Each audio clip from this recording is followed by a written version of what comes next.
हमरा संग चल हमर बहिन चढ़े तो तोरा संग चल गे छोरी चल चल चल तू हमरा संग चल हमर भैया चढ़े तो तोरा संग चल की विचार विचार की रहता चल म्यूजिक बाय मंटू मनीष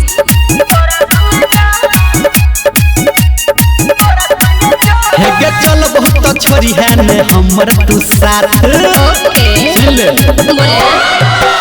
चल बहुत छोरी है ने हमर तू साथ पकड़ के रखबो रे तोहर हाथ पकड़ के रखबो रे तोहर हाथ तो सुन बोल हे गे सावन सोमवारी भीड़ छ भारी तू जे कोना के हेते हमर सफर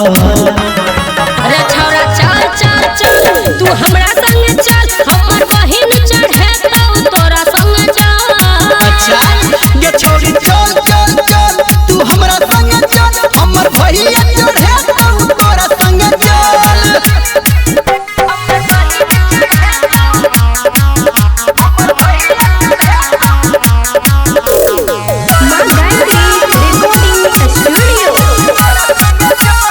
हे गे रुक न लले छी फुलही लोटा